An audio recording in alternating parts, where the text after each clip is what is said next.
My children told me, "Mom, you'll never be able to handle a ranch. We've already found a buyer." This after they left me to rot in a nursing home, so I packed my bags and moved into the ranch myself. When they arrived with the buyers, the person rocking on the porch swing left them speechless. Before we continue, I just want to say thank you for taking time to hear my story. If you're comfortable, let me know where you're listening from and what time it is where you are. Now let me tell you my story. The silence in room 21 was a living thing. It was a thick, sterile silence, broken only by the rhythmic puffing of the oxygen machine, and the distant, cheerful jingle of a daytime game show on the television bolted to the wall. At 72, my world had shrunk the size of this beige room, to the four walls of the Golden Pastures Senior Living Facility, a name so dripping with condescending euphemism, it made my teeth ache. There was nothing golden here, there were no pastures, there was only the slow, quiet erosion of a life. My name is Eleanora Mae Johnson, though most people who ever really knew me called me Ellie. For 40 years I was a history teacher. I commanded classrooms filled with restless teenagers, breathing life into the dusty bones of the past. My mind was a vibrant archive of dates and dynasties, of revolutions and reformations. Now it was a library with no visitors, its corridors echoing with the ghost of lectures I would never give again. My children, Lawrence and Denise, had placed me here. It started with a fall 6 months ago, a clumsy trip over a rug that resulted in a broken hip and a lengthy, painful surgery. The rehabilitation facility was supposed to be temporary, but my children, with their slick modern logic, saw an opportunity. They saw a 5-bedroom house in a desirable Dallas suburb that was an unnecessary burden. They saw a mother who was now officially a fall risk. They saw a problem that could be solved with paperwork and a hefty deposit. Their visits were brief, perfunctory affairs. They would sweep into the room bringing with them the scent of the outside world, of expensive perfume and leather car seats. They did not speak to me so much as around me. The nurse says her blood pressure was a little high this morning. Larry, Denise would say, her voice a symphony of manufactured concern as she straightened the already perfect blanket on my bed. Did you sign the direct debit forms for her pharmacy account? Lawrence would reply, his eyes on his phone, scrolling through what I assumed were stock market reports or real estate listings. He was a developer, a man who saw the world as a collection of properties to be acquired and flipped. I suspected, his latest and most difficult acquisition. I would sit in my wheelchair, a silent observer of my own life being dismantled. They were the board of directors and I was the failing asset they were managing into oblivion. They had sold my house, my beautiful home filled with half a century of memories, in a matter of weeks. They called it downsizing my estate for my own good. They moved my furniture into a storage unit they referred to as the Tharif, and they moved me into room 221. They had, with the most loving and concerned of intentions, buried me alive. My only flicker of connection to the world I had lost was the memory of my sister, Rose. We had been estranged for the better part of 20 years, not out of anger, but out of distance and a fundamental difference in our natures. I was the steady academic one who had built a life within the predictable confines of the city. Rose was a wildfire. She had left Dallas in her 30s, married a rancher and disappeared into the rugged, sun-baked landscape of the Texas Hill Country. Her letters, which had been frequent at first, then sporadic, were filled with stories of mending fences, birthing calves, and a freedom so vast I could barely comprehend it. After her husband passed, she had stayed on, running the ranch herself, a tough, solitary woman carved from the same hard earth she worked. The last I'd heard, she was still out there, as much a part of the landscape as the ancient live oaks. The knock on my door was unusual. It wasn't the soft, deferential rap of a nurse. It was a firm, decisive sound. The man who entered was a stranger, tall and dressed in a suit that looked out of place in the sterile room. He carried a worn leather briefcase. "Mrs. Eleanora Johnson?" he asked, his voice professional and kind. I nodded, my own voice a rusty thing from disuse. "I am. My name is Arthur Cole. I'm an attorney from Gillespie County. I'm afraid I have some sad news. Your sister Rose Johnson passed away 2 weeks ago." The words landed with a soft, dull thud in the quiet room. Rose, my wild, free-spirited sister, was gone. A wave of regret, cold and sharp, washed over me. 20 years of silence, of missed phone calls and unwritten letters, suddenly felt like an unforgivable crime. Her heart gave out, Mr. Cole continued gently. It was peaceful. She was at home on her ranch. He paused, opening his briefcase. She named you as the sole heir to her estate, Mrs. Johnson. She left you everything. I stared at him, the words not quite making sense. Estate. Rose lived on a dusty patch of land. What estate could there be? Her will is very clear, the lawyer said, pulling out a thick document. She has bequeathed to you her beloved sister Eleonora, the entirety of her property including her home, all financial accounts and the full ownership of the Double J Ranch. The Double J Ranch. The name was a whisper from a life I had never known, a lifeline thrown from the past into the still, stagnant waters of my present. A jolt, like a long dormant nerve suddenly firing, went through me. For the first time in 6 months, I felt something other than the dull ache of my hip and the heavier ache of my loneliness. I felt a spark, a tiny fragile ember of possibility. The ember was almost immediately extinguished by the arrival of the vultures. I don't know how they found out so quickly. Larry had a network of contacts in the real estate world that was as vast as it was unsettling, but 2 days later they were back. They burst into my room not with sympathy for my loss, but with a predatory excited energy that made my skin crawl. "Mom, we just heard about Aunt Rose," Denise began, her voice dripping with a sympathy as fake as the silk flowers on my windowsill. "We are so sorry for your loss." Larry, however, dispensed with the pleasantries. He was holding a sleek tablet, its screen glowing with what looked like satellite images of a large plot of land. "Mom, we need to talk about this ranch," he said, his voice the brisk, impatient tone of a man closing a deal. "It's a significant asset. Over 500 acres in a rapidly developing area. We've already had a preliminary appraisal done. The land value is substantial." I looked from his eager face to Denise's concerned, nodding one. They had not come to comfort me. They had come to claim their prize. "It's a miracle, really," Denise chimed in, placing a cold hand on my arm. "Rosa's little hobby farm turning out to be a gold mine. It's enough to secure your future, Mom, to ensure you can stay here at Golden Pastures with the best care for the rest of your life." The implication was clear. The ranch was not my home. It was the key to keeping me locked in this cage forever. "We need to move fast though," Larry said, swiping through images on his tablet. "The market is hot. We've already found a buyer, a developer who is very motivated. They're willing to make a very generous all-cash offer." He looked up at me, his eyes gleaming with the thrill of the transaction. "Mom, you'll never be able to handle a ranch. It's out of the question. We've made the decision. We just need you to sign the preliminary sales agreement." He placed the tablet in my lap, a digital document glowing on the screen. A line at the bottom pulsed, waiting for my electronic signature. The arrogance of it was breathtaking. They hadn't asked me. They had told me. They had appraised, marketed, and sold my inheritance without even the courtesy of a conversation. They saw my grief as an inconvenience, my ownership as a technicality, and my mind as a complete non-entity. A cold, hard anger, an emotion I hadn't felt in years, began to smolder in my chest.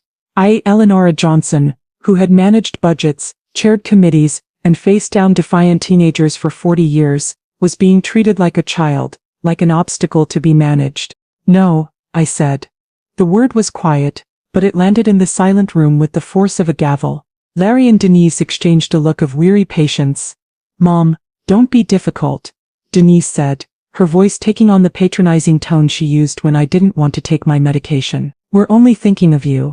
"You're thinking of yourselves," I retorted, my voice gaining strength.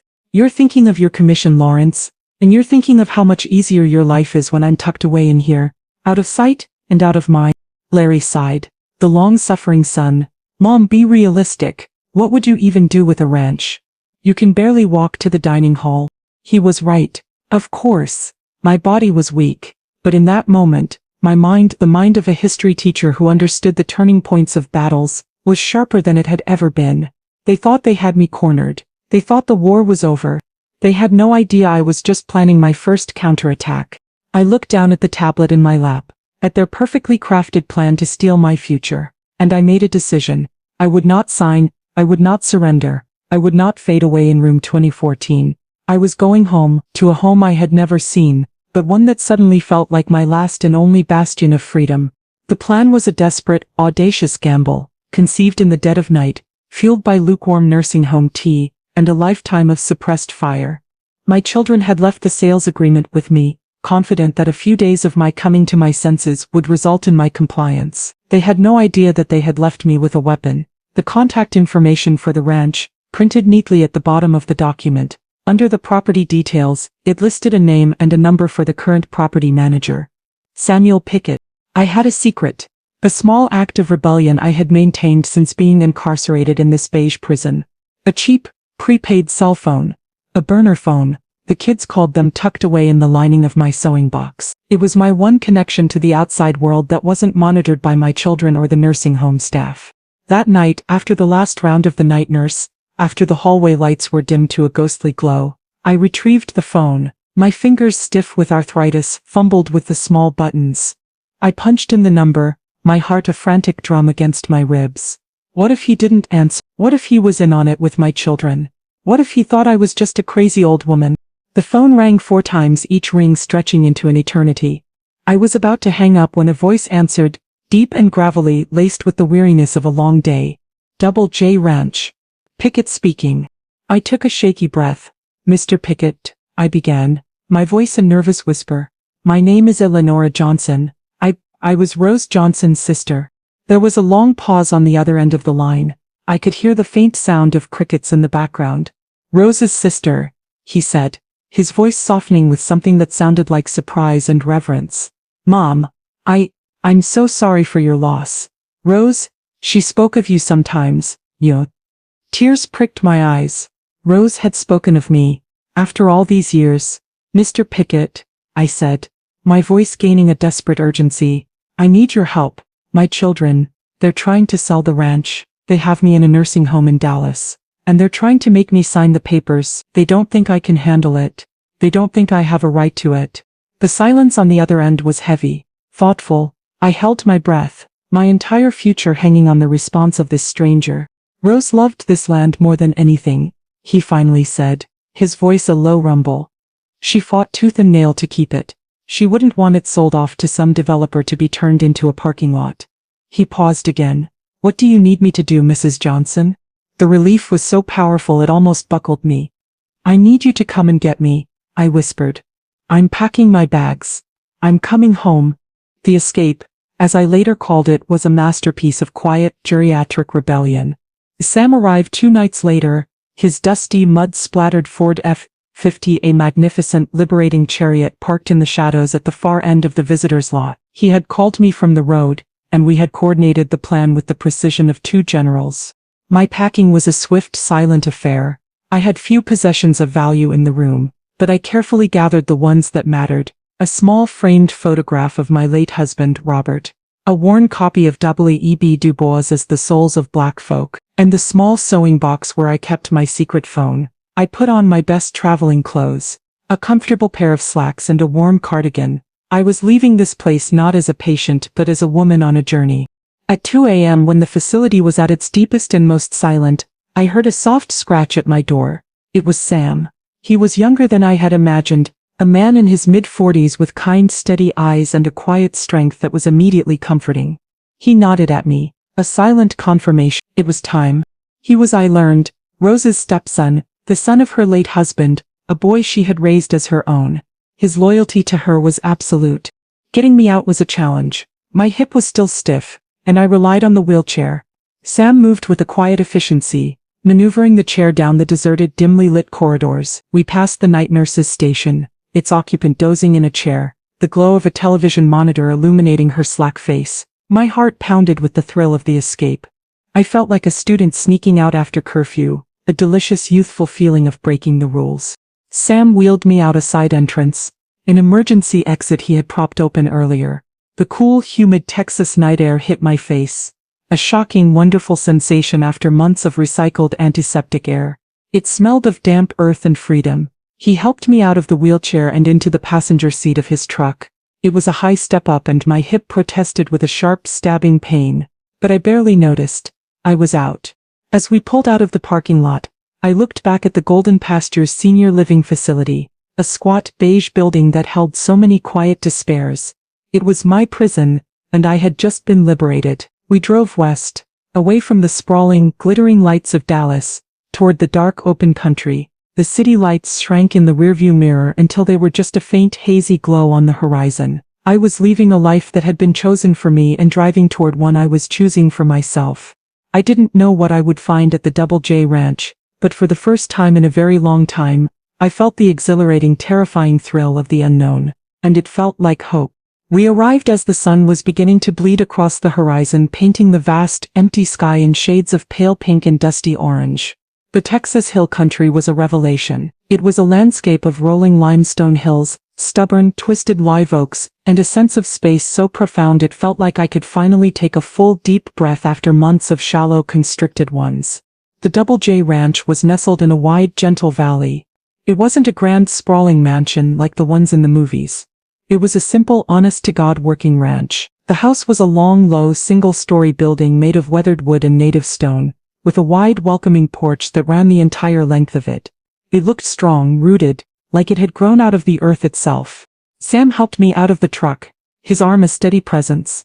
"Welcome home, Ellie," he said, the name sounding natural and right. As I took my first steps onto the porch, a wave of emotion so powerful it almost buckled my knees washed over me. This was Rose's place. I could feel her everywhere, in the scuffed floorboards, in the wind chimes made of old silverware that tinkled softly in the breeze, in the fierce, untamed beauty of the land itself. The inside of the house was a testament to her life. It was cluttered and chaotic, filled with books on animal husbandry, stacks of old records, and walls covered in framed photographs. I saw pictures of a young, smiling Rose with her husband, a handsome, weathered man with kind eyes. I saw pictures of a teenage Sam, looking awkward and proud on a horse. And I saw pictures of the two of them, Rose and Sam, working side by side, their faces etched with the sun and a deep, abiding contentment. They were partners, they were family. Sam, seeing me look at the photos, gave a small, sad smile. "She loved this place," he said quietly. "And she loved him. After he passed, this place was all she had, and me." He led me to a small, dusty office in the back of the house. It was Rose's command center. He opened a large wooden chest in the corner. It was filled not with treasures but with something far more valuable, her story. There were leather-bound journals, their pages filled with her strong, looping handwriting. There were boxes of old letters, and there were photo albums, their pages brittle with age. That first day, as the sun climbed high in the Texas sky, Sam and I sat at Rose's old desk and he began to share her life with me. He showed me her journals, filled with daily entries about the ranch, the weather, the cattle, the constant struggle and the small hard-won victories. But they were filled with more than that. They were filled with her thoughts, her fears, her fierce independent spirit. He pulled out a bundle of letters tied with a faded ribbon. "She wrote to you a lot," he said, his voice gentle. She never sent them." My hands trembled as I took the letters. They were addressed to me at my old house in Dallas. I opened the first one. It was dated 15 years ago. "Dear Ellie," it began. "I know it's been a while. Things get busy out here. I saw a hawk today, sitting on a fence post, and it made me think of you, how you always had your head in a book soaring to other places. I hope you're happy. I hope you're well." I read letter after letter, a 20-year conversation I had never known we were having.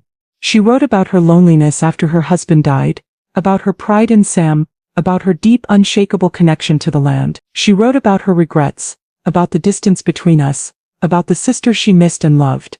Tears streamed down my face as I read, tears of grief for the sister I had lost, and tears of a profound, heartbreaking regret for the time we could never get back. The ranch, I was beginning to understand, was more than just land and a house. It was Rose's legacy. It was her heart, her soul, her life's work, and she had left it to me. Not as an asset to be sold, but as a home to be lived in, a sanctuary.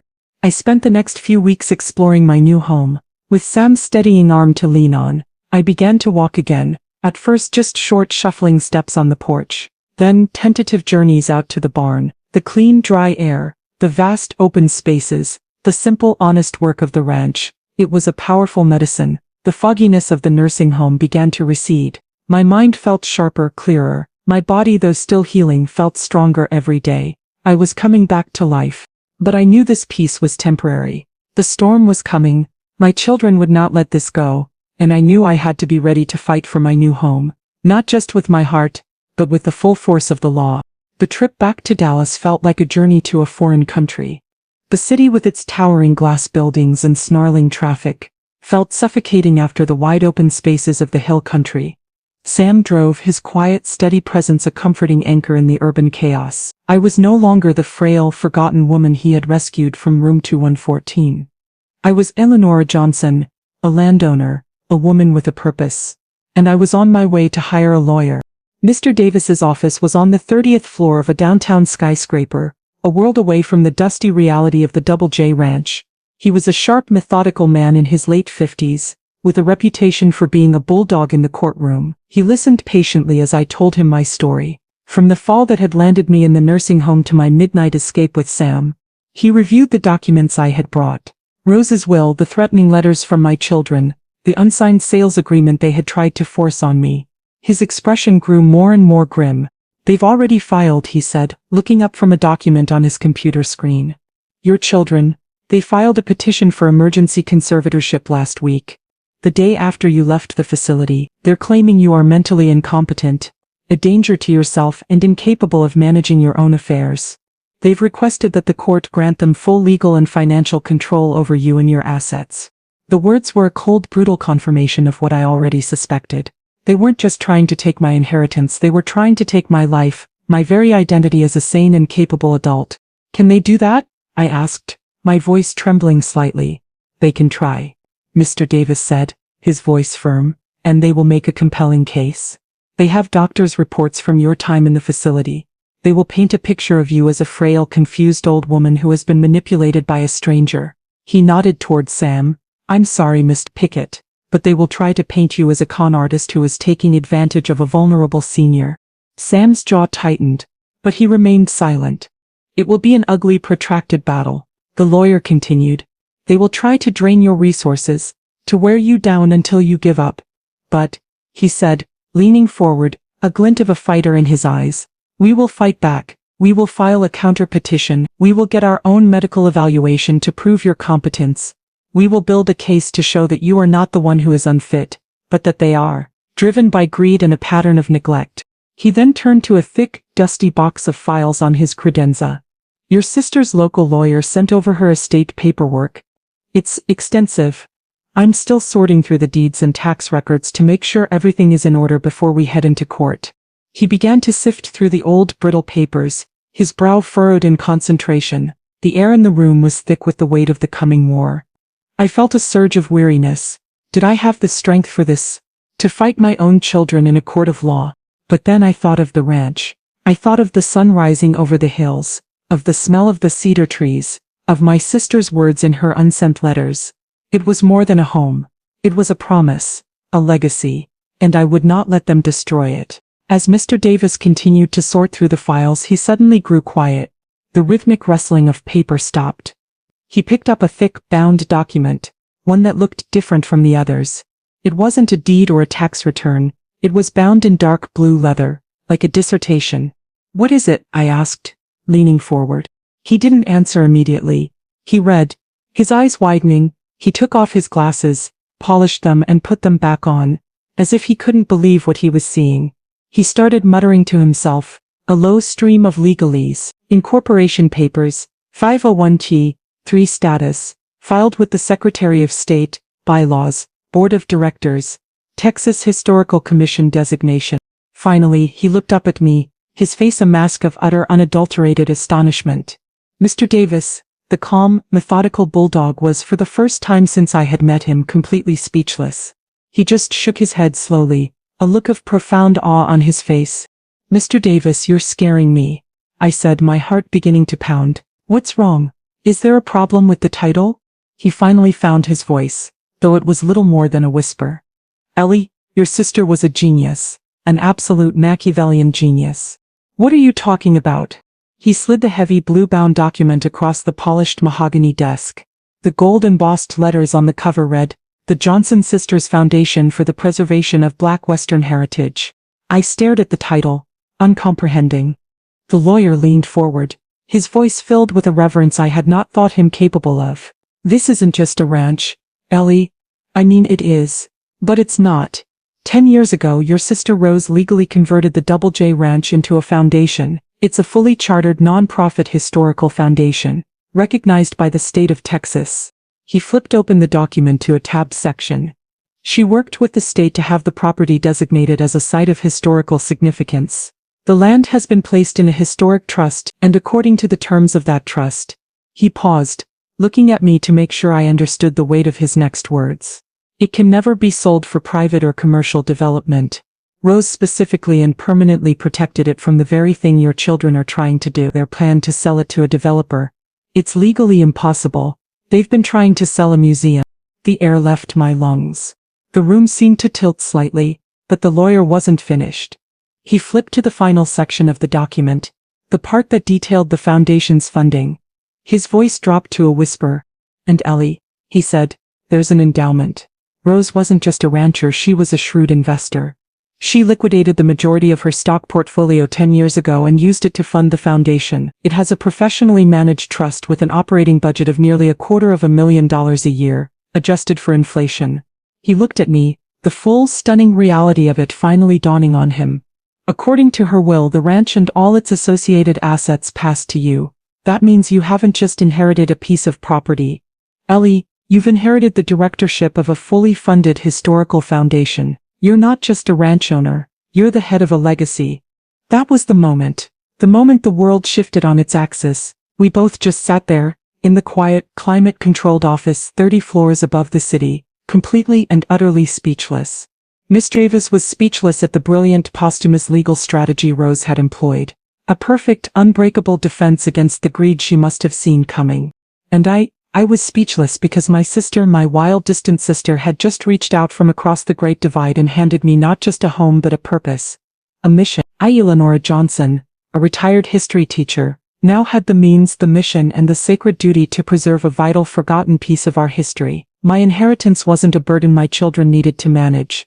It was a powerful, protected legacy that I was uniquely, perfectly qualified to lead. The game had changed. My children thought they were playing checkers with a frail old woman. They had no idea my sister had left me a chessboard, and she had already put their king in checkmate. The drive back to the ranch was different. The weariness was gone, replaced by a thrumming, electric energy. I was no longer a woman fighting for a home. I was a director preparing to take charge of her foundation. A new purpose so clear and so powerful had been ignited within me. Rose hadn't just left me a refuge. She had left me a job, a continuation of her life's work, a sacred trust, and it fit me like a glove. The weeks that followed were a whirlwind of activity. The dusty office at the back of the ranch house became my command center. Sam and I, now partners in this grand, unexpected adventure, began the monumental task of unboxing my sister's life's work. What we found was a treasure trove, a hidden archive that would have made any historian weep with joy. Rose, it turned out, had been a meticulous, passionate, and self-taught historian. She had spent the last 20 years of her life dedicated to a single powerful mission, documenting the forgotten history of Black cowboys, ranchers, and homesteaders in Texas. The boxes were filled with oral histories she had recorded on cassette tapes, interviews with elderly men and women whose stories would have otherwise died with them. There were tintype photographs she had collected from estate sales, images of proud, weathered Black families standing in front of sod houses, their faces a testament to a resilience I could barely imagine. There were land deeds, cattle brands, and brittle yellowed newspaper clippings that chronicled a history that had been deliberately erased from the textbooks I had taught from for 40 years. As a history teacher, I had always felt the gaping holes in the curriculum, the missing chapters of our people's story. I had done my best to fill them, but I had been working with limited resources. Rose, in her quiet, solitary way, had been living that history, breathing it, and painstakingly preserving it.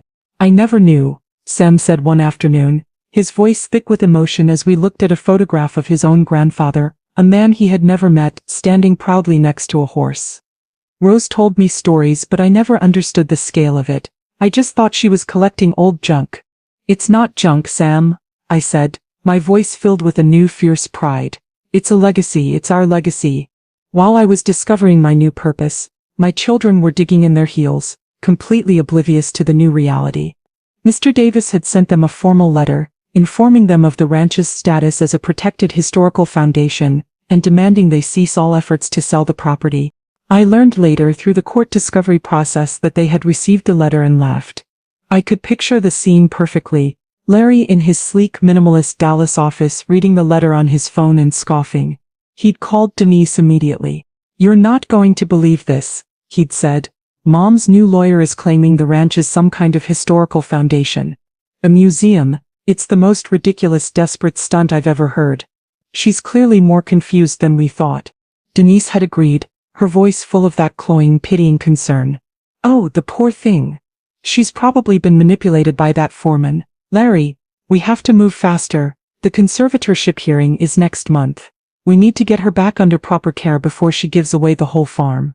They were so secure in their own narrative, so convinced of my incompetence and their own intellectual superiority, that they dismissed the legal truth as a symptom of my delusion. They instructed their own lawyer to disregard the letter, to treat it as a frivolous delaying tactic. They pushed forward with the sale, signing a lucrative contract with a commercial developer who specialized in luxury resorts. They assured the buyers that the legal challenges from their confused mother would be swiftly dealt with once the court granted them control. They were building a house of cards on a foundation of lies, completely unaware that a hurricane was about to hit. The day of the final inspection, the day they planned to walk the property with the developers and finalize their triumphant deal, dawned clear and bright. From the porch of the ranch house I watched the sky turn from a soft pearly gray to a brilliant cloudless blue. A sense of calm, of profound, unshakable certainty, settled over me. This was my land. This was my home, and today I would defend it. Sam had been up since dawn, not with the nervous energy of a man preparing for a fight, but with the quiet, focused calm of a man doing his job. He had checked the fences, fed the small herd of cattle Rose had kept, and was now sitting on the porch swing, cleaning a saddle, the rhythmic squeak of the leather a comforting, familiar sound. At precisely 10 a.m. I saw the dust cloud on the long gravel road that led to the ranch. A sleek, black SUV, a vehicle that was as out of place in this landscape as a tuxedo at a rodeo, was making its way toward us. They're here, I said quietly. Sam nodded, not looking up from his work. Right on time. The SUV pulled up, its tires crunching on the gravel. For a moment, no one got out. I could see the figures inside, their silhouettes dark against the tinted windows. They were clearly surprised. They had expected an empty, slightly derelict property. They had not expected a working ranch with a man calmly rocking on the porch swing. Finally, the doors opened. Larry and Denise emerged from the back seat, their faces a mixture of annoyance and embarrassment. The two developers, a pair of slick, confident-looking men in expensive suits, got out of the front. What is this? Larry hissed at Denise, gesturing toward Sam. Who the hell is that? I don't know, she whispered back frantically. He's supposed to be gone. He's just the hired help. They started toward the porch, their faces set in masks of angry determination. Larry, ever the man of action, took the lead. He was about to step onto the porch, to confront the man who was disrupting his perfectly planned transaction, when the screen door of the house creaked open. I stepped out. I had chosen my outfit carefully. I was not the frail, defeated woman in a faded bathrobe they had left in room 2014. I was wearing a pair of sturdy denim jeans, a crisp blue work shirt, and a pair of Rose's old leather boots. My hair, which had been dull and lifeless in the nursing home, now had a healthy shine. The sun and the clean country air had brought a touch of color back to my cheeks. I felt strong. I felt healthy. I felt for the first time in a very long time, like myself. I stepped onto the porch holding a steaming mug of coffee. I gave Sam a small, familiar nod, a silent acknowledgement between allies. Then I turned my gaze to my children. The reaction was instantaneous and absolute. They froze, their mouths slightly agape. They stared at me as if they were seeing a ghost. Their entire narrative, the carefully constructed story of the frail, incompetent, and safely confined mother, was publicly and spectacularly demolished in a single silent moment. The confident real estate developer and the concerned, caring daughter vanished, replaced by two stunned, guilty-looking children caught in a lie. The buyers looked from me to them, their expressions shifting from confusion to a dawning angry suspicion. Larry was the first to recover, his shock quickly curdling into a blustering rage. It was his only defense. "Mom," he exclaimed, his voice a half-strangled bark. "What is this stunt? What are you doing here? You are trespassing on a property that is under contract." I took a slow, deliberate sip of my coffee. I let the silence stretch, letting his ridiculous, baseless accusation hang in the air. "Actually, Lawrence," I said, my voice calm and clear, carrying easily in the still morning air, "you are the one who is trespassing. And you are attempting to commit a fraudulent sale of a protected historical site." Before he could respond, Another car, a sensible sedan that had been waiting patiently down the road, pulled up behind the SUV. Mr. Davis got out, his briefcase in his hand. He was not alone. With him was a man in the uniform of the Gillespie County Sheriff's Department. The sight of the uniformed officer seemed to finally break the spell of my children's arrogance. The color drained from Denise's face. Larry looked for the first time in his life completely and utterly lost. Mr. Davis walked calmly onto the porch and stood beside me. He addressed my children, but his voice was loud enough for the developers to hear every word. "Lawrence Johnson and Denise Johnson Smith," he said, his tone formal and severe. "I am serving you with a cease and desist order, demanding you halt all efforts to sell this property, which, as you have been previously notified, is the legally protected asset of a non-profit foundation. I am also serving you with a notice of impending legal action for conspiracy to commit fraud and for your illegal and malicious filing of a frivolous conservatorship petition against my client, Ms. Eleanora Johnson." The deputy stepped forward and handed each of them a thick envelope. The developers, realizing they had been drawn into a massive legal and financial quagmire, turned on Larry, their faces masks of cold fury. "What the hell is this, Johnson?" one of them snarled. "You told us this was a clean deal. You told us his mother was incapacitated." The fallout was swift and brutal. The developers furiously backed out of the deal, their parting words a promise to sue Larry's company for misrepresentation and wasting their time. Humiliated, disgraced, and facing a mountain of legal trouble, my children retreated. They practically ran to their car, their desperate escape a stark contrast to their triumphant arrival. As they drove away, a cloud of dust their only legacy, I saw them through the window of their SUV, already screaming at each other, their greedy alliance dissolving into bitter, panicked recriminations. I stood on the porch, the warm sun on my face, and watched them go. I felt no triumph, only a deep, quiet sadness for the children I had lost, and a profound, powerful sense of peace for the life I had just won back. A year later, the Double J Ranch was more alive than it had ever been. The sign at the entrance now read, "The Johnson Sisters Foundation for the Preservation of Black Western Heritage." The ranch house had been carefully restored, one wing of it converted into a small, beautiful museum filled with Rose's archives. We were hosting our first annual Heritage Day. The fields were filled with cars, and the air was filled with the sounds of laughter, music, and storytelling. Families were spread out on blankets, having picnics. Children were watching a demonstration on horse grooming from Sam. A group of history students from the University of Texas were huddled in the museum, their faces filled with an awe and a reverence that made my teacher's heart sing. I sat on the porch, in the same rocking chair where Sam had sat that fateful morning. I was no longer the forgotten woman in a quiet room. I was the director of this foundation, the guardian of my sister's legacy, the storyteller of a history that would no longer be forgotten. I looked out at the crowd, at the faces of the children who were learning about a part of their heritage they had never known. I saw Sam, my loyal friend and partner, leaning against a fence post, a rare contented smile on his face. This was my home now. This was my purpose. My children had tried to sell my future. They had tried to erase my past. But my sister, my wild, brilliant sister, had given me both. She had given me a home, a purpose, and a legacy. And as the sun began to set over the rolling Texas hills, bathing the land she had loved in a warm, golden light, I knew with a certainty that filled my soul that I was exactly where I was supposed to be.